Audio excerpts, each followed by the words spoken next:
This video is going to cover the relationship between war and the stock market. But before we get into it, I would just like to say my heart goes out to everybody in the Ukraine right now. I couldn't imagine myself in that situation. And I hope this comes to an end sooner rather than later. And I know there's a bunch of fear and panic throughout the world right now. And the last thing that I want you to do is to panic sell your stocks and to ruin your investments for the future, especially for your retirement. We're going to be taking a look through history to see how the markets have performed during times of conflict dating back to World War I to present time. We'll also be looking at what investments do particularly well during this time and how Canada can actually benefit over the long run. But if this is your first time here, my name's Nick. Welcome to Ways to Wealth. Before we get into the video, I have a huge favor, a huge ask. If you learn something new or you get some value out of the video, hit that like button for me. I definitely appreciate that. And if you haven't already, please consider hitting that subscribe button and turning that notification bell on. Unfortunately, throughout history, conflict, war has definitely followed us through. And we can take a look back at how the stock market over the past 100+ years has performed during these times of uncertainty and panic and fear. So what we're going to do is we're going to start off by looking at World War I and how the markets perform. So 6 months following the onset of World War I in 1914, the Dow fell more than 30%. This basically shut business down throughout the world and took liquidity off the table. There wasn't money flowing around. But after that, what happened? Making up for lost time, the Dow rose more than 88% in 1915 after it reopened. This is the highest annual return on record. And from basically the start of the war in 1914 until it ended in 1918, the Dow was up more than 43% in total, or 8.7% annually. So this fear and panic that we're seeing in the marketplace today is basically on track and on record for what we've seen in the past. So don't take this recent panic as the whole world is falling apart. World War II had similarly a similar market outcome. Hitler invaded Poland on September the 1st, 1939, and after the market opened on the 5th, it shot higher almost 10%. But then when the U.S. was attacked at Pearl Harbor, stocks opened down the following Monday at down 2.9%. But it took only just a month to regain those losses. And when the Allied forces invaded France on D-Day, the stock market barely noticed. The Dow rose more than 5% over the ensuing month. And from the start of World War II in 1939 until 45 when it ended, the Dow was up 50% and more than 7% per year. So there always goes to this old adage that war is good for the economy. It helps, manufacture, whether it's arms or food that needs to go over there. It's definitely, for me personally, I always understood it to be very good for the economy and good to get things going. Obviously not good in terms of peace and casualties of civilians and even people that are going to fight a war that we don't even know what it's all about.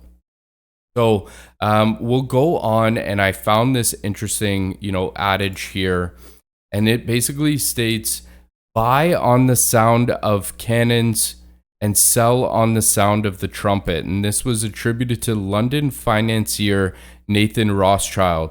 Basically, what they're saying there is that you want to be buying when there's volatility, when there's a lot of panic happening because of the fear of war, but then you're going to be selling at the sound of trumpets when the war is over, because what we've seen in the past World War I and World War II examples is that they do actually end up performing well over the longer period. So kind of as the war goes through, we saw the Dow Jones after World War I was up an immense percent, 8.7% annually during that time. We go on to read, this is from the same paper. It's called The War puzzle, and it's a contradictory effects of the international conflicts of stock markets. And what they found is that in cases where when there is a pre-war phase, an increase in the war likelihood tends to decrease stock prices, but ultimate outbreak of war increases them. And what that means is that when there's a bunch of kerfuffle that's happening before, there is panic in the early onset, but as that war develops and actually goes through, it actually increases stocks in the long run. But now we have to take into account that this is from 2011, so this is about 10 years, 11 years outdated.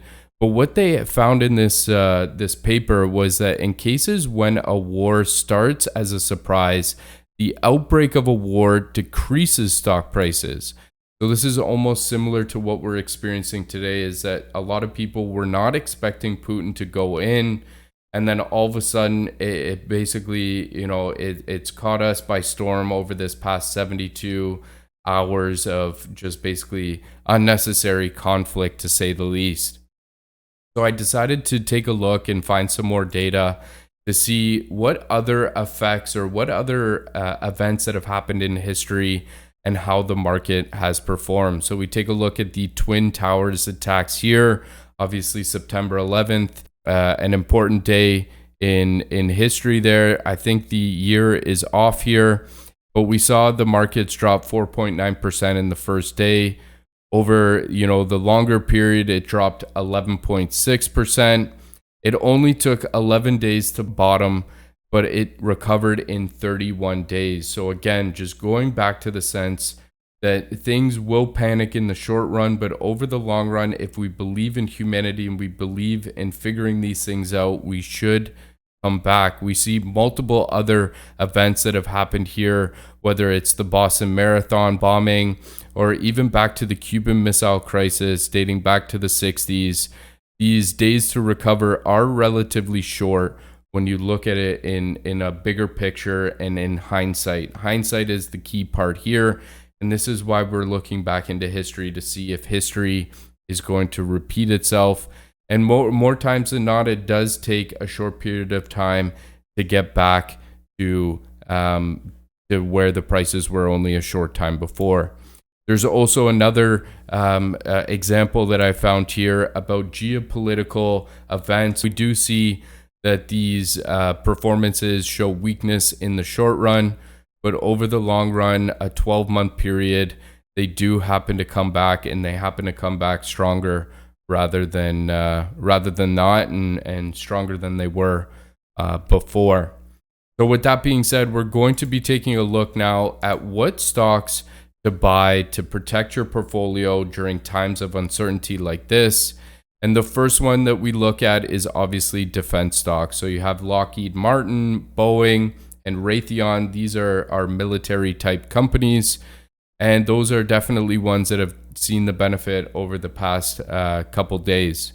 We then move into commodity and energy stocks, and we've seen oil and we've seen gold as ones that have particularly performed well in other geopolitical events, and they've definitely started that increase over the past week.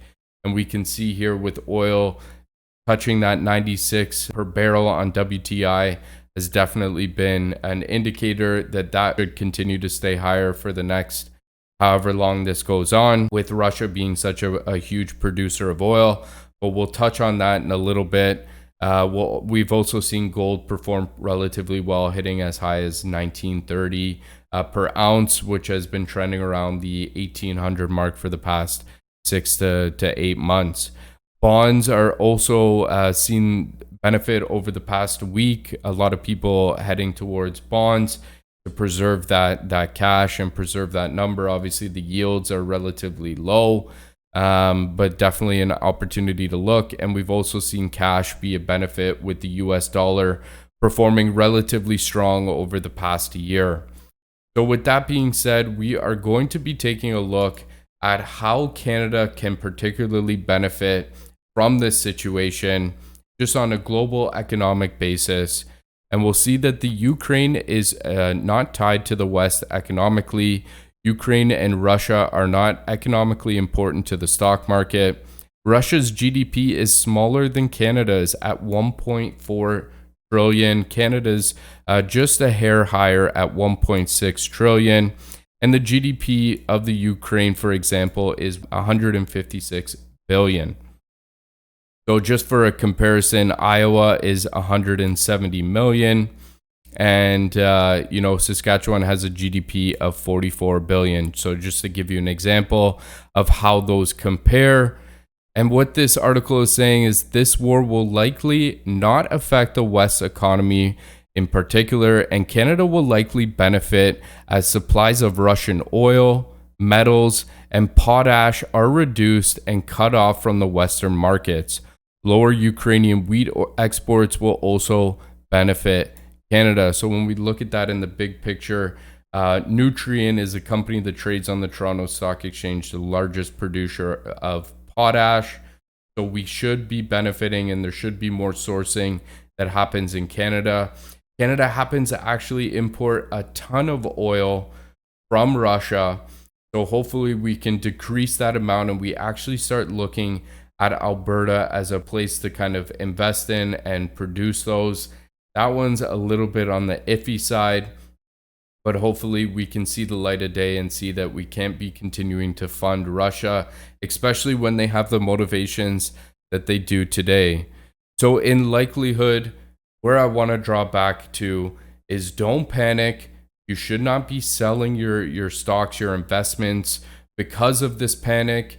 If you do, leave them in and don't touch them and kind of just have a hands-off approach. You should be benefiting over the next 12 to 24 months. Hopefully the situation resolves itself a lot sooner than that. But don't panic, don't fear. If you want to add some oil and some gold, do some research. You are buying in at relatively high times, but those are some areas to look if you're looking to basically add and see, I don't want to say profit off of war, but those are areas that do perform well. And if you want to look at the Canadian facet and how we can benefit, take a look at Nutrien. It's definitely high in prices, and take a look at maybe some Canadian oil producers, Suncor, Vermilion definitely has some exposure in Europe. There's some other companies there, so do some homework on that. There's ETFs that cover it as well. But yeah, again, my heart goes out to everybody in the Ukraine. I have so much sympathy as to what they're dealing with, and I hope this comes to an end sooner rather than later.